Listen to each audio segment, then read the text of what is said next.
आज देश भर में कृष्ण जन्माष्टमी का त्यौहार मनाया जा रहा है और आज जो है कन्हैया लाल को सजाकर लोग अपनी आंखों से निहार रहे हैं और उनका जन्मदिन मना रहे हैं। मैं एक ऐसे ही मंदिर में हूं और मेरे पीछे आप देख सकते हैं जो मेरे सहयोगी हैं, मैं उनसे कहूंगा कि वो एक बार दिखाएं जरा कितनी मनमोहक मूर्ति यहां पर कन्हैया लाल की है और यहां पर जो भक्तगण हैं वो आने शुरू हो गए हैं। लेकिन सबसे बड़ा सवाल ये है कि जो भक्तगण यहां पर पहुंच रहे हैं वो भक्तगण अपनी आस्था को लेकर तो यहां पर पहुंच रहे हैं, लेकिन जो यहां पर आचार्य जी मौजूद हैं उनसे बात करने की कोशिश करेंगे कि जन्माष्टमी का महत्व क्या है। मेरे साथ हैं एक स्वामी जी, उनसे मैं बात करूंगा। क्या नाम है आपका? मेरा नाम शिवमूर्ति पांडे है। अच्छा पांडे जी, ये बताइए कि आज जन्माष्टमी का त्यौहार मनाया जा रहा है, जन्माष्टमी के त्यौहार की महत्वता क्या है?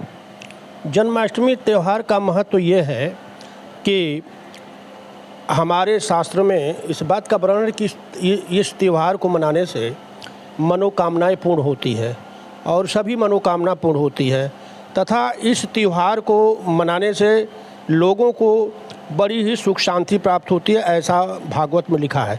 दूसरी, इस त्यौहार के नाम पर भगवान कृष्ण का नाम आता है और हमारे शास्त्र में कहा कि कृष्ण नाम संकृतम च सप्तकृतम पापम च विदस्यति।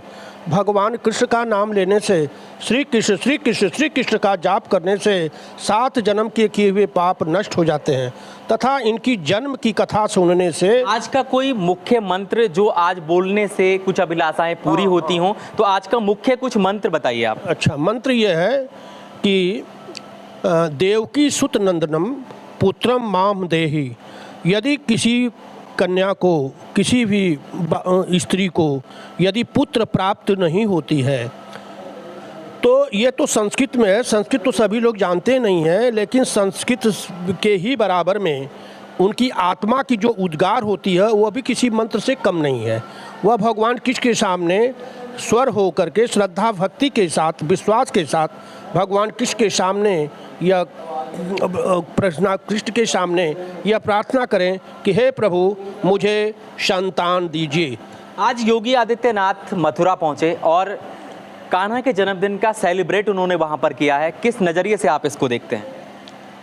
चूँकि योगी जी एक धार्मिक पुरुष हैं और वह एक योगी पुरुष हैं और भगवान कृष्ण को भी योगेश्वर कहा गया है, तो वो चूँकि योगी है इस भावना से प्रेरित होकर के और भगवान कृष्ण का दर्शन तो पूरे भारतवासी लोग दर्शन करते हैं, जो हिंदू धर्म सनातन धर्म के प्रेमी हैं सभी लोग दर्शन करते हैं। आज का कोई मुख्य भोग जो कान्हा को बेहद पसंद हो, उनके लिए जो लोग तैयारी यहाँ पर करने के लिए आ रहे हैं, क्या मुख्य भोग जो है वो कान्हा के लिए आज होना चाहिए? देखिए, कान्हा के लिए मुख्य भोग, चूँकि हर चीज़ जो है प्रिय भोग इनका नहीं, आज जैसे उनका जन्मदिन है तो जन्मदिन पर कुछ होता है कि जन्मदिन पर कुछ मुख्य उपहार स्वरूप तो लोग देते हैं, लेकिन भगवान को क्या उपहार दिया जा सकता है? भगवान तो सबको उपहार देते हैं। प्रिय भोग भगवान को माखन है, माखन उनको ज़्यादा प्रिय है। अच्छा, माखन मिश्री का आखिर रहस्य क्या है, ये बताइए।